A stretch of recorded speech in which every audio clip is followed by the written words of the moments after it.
Le Stade Rennais serait sur Valentin Rongier et Quentin Merlin. Effectivement, le Stade Rennais qui était jusqu'à là pas du tout actif sur le marché des transferts. Il y a des petites rumeurs qui commencent à sortir. Ça commence un petit peu à se concrétiser, ça commence un petit peu à se peaufiner. On a un peu plus d'informations. En tout cas, ce qui est sûr, c'est que Rennes est très avancé et en tout cas est très très chaud sur le dossier de Valentin Rongier et aussi de Quentin Merlin. Penchons-nous du coup un petit peu sur Quentin Merlin. Donc Quentin Merlin, comme vous le voyez, il a 23 ans, c'est un arrière gauche, donc ce serait du coup pour remplacer Adrien Truffert qu'on a vendu 17 millions d'euros si je ne dis pas trop de bêtises. Il fait 1m74, il est gaucher, il a une valeur marchande de 15 millions d'euros, mais en réalité on sait très bien que là on va plus le payer dans les 18 millions d'euros, peut-être hors bonus. Il a d'abord évolué à Pornic pour aller ensuite à Nantes, puis à Marseille. Donc c'est un ancien Nantais, je vais vous donner mon avis vraiment en toute fin de vidéo, donc n'hésitez pas à rester jusqu'à la fin de la vidéo par rapport au fait que ces deux joueurs-là sont passés par Nantes. Valentin Rongier a été formé à Nantes, Quentin Merlin indirectement on va dire. Du coup n'hésite pas à t'abonner aussi,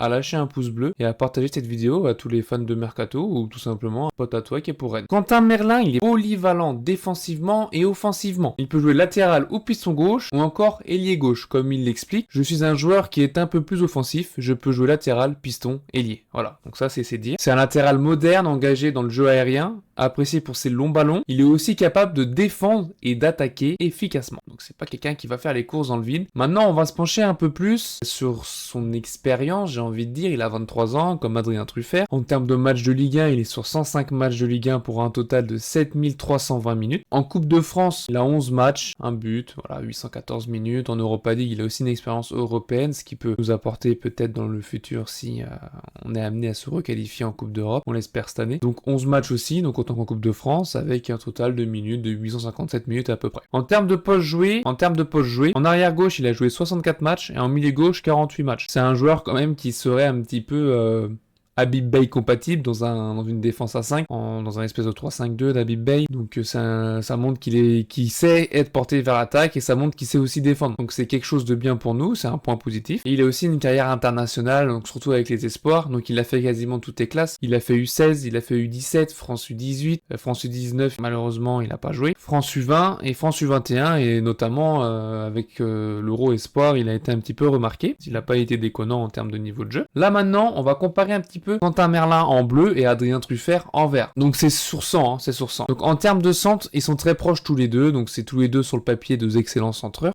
Truffert lui est un petit peu plus dangereux offensivement, avantage clair à Merlin qui est plus porté vers la relance verticale. Et il y a une grosse domination de Truffert dans la récupération haute. Là aussi si on regarde sur le schéma, il y a une grosse faiblesse de Merlin dans les airs, Truffert est bien plus solide. Et aussi Truffert est plus porté vers la percussion balle au pied. Truffert il a une saison aussi bien plus complète, quasiment le double. Un peu moins du double, mais quasiment le double. Et Truffert est un latéral défensif complet, très bon dans l'impact, les duels, la récupération et les courses. Merlin, lui, c'est un latéral plus technique, comme on le voit, offensif, avec une belle qualité de relance, mais plus fragile dans l'impact et le jeu aérien. En soi, les deux joueurs se valent un petit peu. Si on regarde sur la saison dernière, les deux joueurs se valent un petit peu, mais il y a quand même un gros avantage à Adrien Truffert. Ils ont le même âge, donc en termes de progression, les deux ont une marge de progression. Et si on regarde vraiment sur le schéma, on voit quand même qu'Adrien Truffert est au-dessus. Mais il reste assez proche dans quelques domaines comme je viens de vous le dire. Comme on le sait, Habib Beye, lui, il joue avec un système à 5, une défense à 5. Dans ce rôle-là, Quentin Merlin, lui, je pense que ça pourrait lui aller parce que il sait exploiter les couloirs. Il a une bonne liberté offensive, puisqu'il a joué des matchs milieu gauche, donc ça pourrait encore plus coller. Il sait bien revenir défendre, tout ça. Centre en mouvement, en tant que piston, il peut multiplier les centres. On a vu qu'il a quand même, qu'il sait centrer, donc ça peut aussi lui correspondre. En termes de polyvalence, il peut reculer en phase défensive pour farmer une ligne de 5, comme Habib Beye le demande, et monter très haut en phase offensive pour apporter un soutien aux attaquants. Faut juste faire attention parce que sur ce genre de système de jeu, faut savoir tenir 90 minutes, c'est quand même quelque chose qui demande énormément d'énergie, c'est très énergivore de faire tout ça. Donc est-ce qu'il a les jambes, est-ce qu'il a le coffre pour tenir 90 minutes de jeu entière en tant que titulaire sur une saison entière? Je pense que oui, en tout cas à mon humble avis, je pense que oui, mais je pense qu'il doit quand même encore progresser dans les replis défensifs, notamment sur les contre-attaques. Je pense que ce sera quelque chose qu'il faudra appuyer parce que sur les contre-attaques, c'est ce qui va être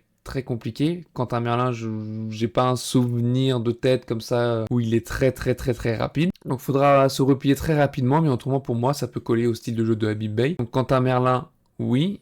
Après le problème, Voilà, c'est qu'il est passé par Nantes, mais encore, voilà, pour Quentin Merlin, je peux accepter, voilà, il a jamais craché sur le club, alors que notre cher Valentin Rongier, on va en venir tout de suite d'ailleurs, hein, qui a 30 ans, milieu central, 1m72, droitier, il a une valeur marchande de 9 millions d'euros et je pense qu'on le payera dans ces eaux-là, ça vaut pas plus cher, c'est le salaire qui est très élevé, donc le salaire, est-ce qu'on va savoir s'aligner, est-ce qu'on va mettre un haut salaire, ceci ne coûte pas trop cher en termes de transfert, mais qui nous coûte très cher en termes de masse salariale, je vois pas l'intérêt de recruter Valentin Rongier. Je vois pas du tout l'intérêt. C'est quand même un milieu polyvalent en 6 ou en 8. Il sait lire le jeu, il est résilient, il est bon tactiquement, il est technique aussi. Hein, ce qui manquait un petit peu cette saison dans le milieu du Stade Rennais. C'est un spécialiste aussi de la récupération et du pressing, donc je pense que ça colle aussi au style de jeu d'Habib Bey. Il sait faire des relances propres dans un jeu court. Il rentre bien le jeu, il se projette avec sobriété. Il est surtout apprécié pour ses passes vers l'avant, ses passes précises, son intelligence de placement. C'est un très gros travailleur, c'est surtout un leader dans le vestiaire. Hein, c'est pas pour rien qu'il a été capitaine de l'OM, qu'il a été capitaine du FC Nantes. Ça fait du mal à le dire, mais il a été capitaine, donc ça veut dire qu'il a un certain leadership,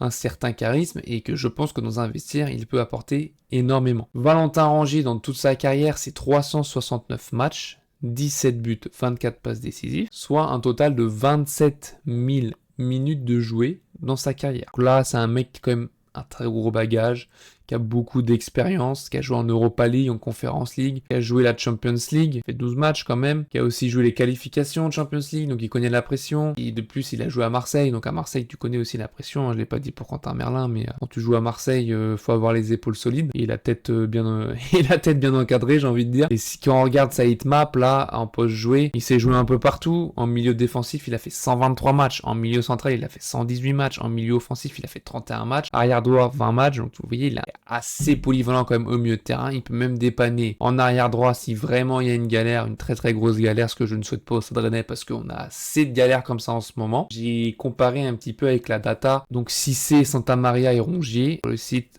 il n'y avait pas Fofana parce qu'il a fait une saison avec très peu de minutes jouées, donc finalement ça n'aurait pas été cohérent que je reprenne non plus sa saison avec Lens parce qu'il était vraiment à son prime. Donc je préfère m'en tenir aux trois milieux qui je pense vont se tirer concurrence, sauf si Baptiste Santamaria quitte le Stade Rennais, mais je ne pense pas que ce soit dans les petits papiers. Donc sur le plan défensif, je me suis fait des petites notes. Sur le plan défensif, Baptiste, lui, il se démarque comme un joueur solide, hein. Il remporte 95,6% de ses duels, un chiffre exceptionnel, hein, ce qui montre à quel point il est fiable dans l'impact physique et la récupération. Donc quand je disais qu'avec Nice, il avait fait un bon prêt, il a fait un très bon prêt avec Nice. On dit que Cissé, lui, il est également très bon dans le domaine avec 84,8% dans le duel gagné. En revanche, Rongier, lui, il est un peu à la traîne, 41,1%, ce qui montre qu'il préfère récupérer le ballon par anticipation ou le positionnement plutôt que par le duel. Voilà, donc c'est peut-être un joueur qui, dans le placement, se place beaucoup mieux. Ça peut aussi se traduire comme ça, en possession. Cependant, malgré cette faiblesse en duel, Rongier est celui qui récupère le plus en possession, avec 89,4 preuve de son intelligence de jeu, son placement et sa capacité à intervenir au bon moment sans forcément aller au contact. C'est aussi ça qui est intéressant. Concernant la progression de jeu, Cissé, lui, c'est le joueur le plus dynamique. Donc il combine un nombre très élevé de courses progressives. Là, on voit bien que ça a 73,8, passe progressif à 79,1, ce qui en fait un excellent joueur box-to-box et un milieu moderne capable de porter le ballon et de casser des lignes à la fois par la passe et par la conduite. Rongier, lui, il privilégie clairement la passe. Hein. Là, c'est marqué 67,4 de passe progressive, mais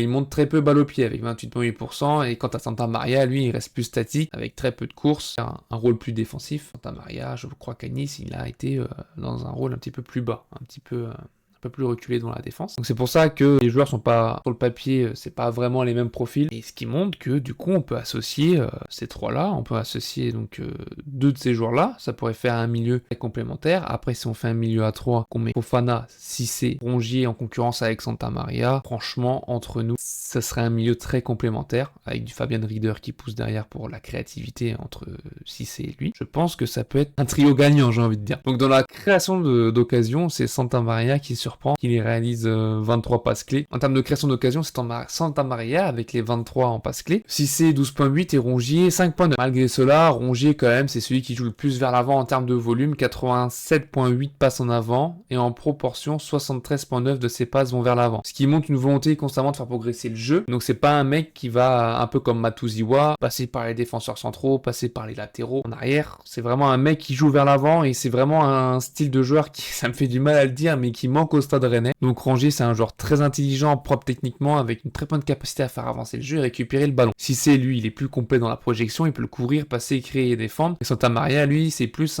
il est plus fort défensivement. C'est vraiment un taulier, un pilier dans lequel il faut s'appuyer si vraiment on joue contre le PSG, contre Nice. C'est un profil qui est vraiment plus défensif. Et c'est pour ça que je pense que les trois peuvent se tirer vers le haut. Ça peut être une concurrence très très saine entre les trois. Et ils peuvent être aussi autrement très complémentaires, les trois alignés ensemble. Rongier dans un système à 5. Rongier, il s'adapte parfaitement parce qu'il peut couvrir les montées des latéraux en restant plus en retrait. Il a une très bonne relance courte, donc il peut connecter, faire le lien un petit peu, ce lien qu'on n'avait pas entre la défense et l'attaque. Et en termes de pressing, il sait presser très haut. Donc c'est parfait lorsque des latéraux montent, ça permet de couper les attaques des adversaires. Donc il a un corpus Abibay compatible là-dessus. Par contre, voilà, c'est pas un profil créatif, c'est pas un profil à la Maillère, c'est pas un profil à la Cissé, à la Fabian Rieder aussi, parce qu'il est quand même dans ce registre-là, dans la créativité. Donc c'est pour ça que ce Valentin Rongier-là, il faut l'associer à un milieu créatif, à un Cissé, à un Rieder, ou peut-être à une recrue pour l'instant, pour lequel on n'a pas connaissance. Et voilà, après maintenant, pour mon avis sur les deux joueurs, surtout pour Valentin Rongier, c'est deux anciens nantais, faut pas oublier ce qu'avait dit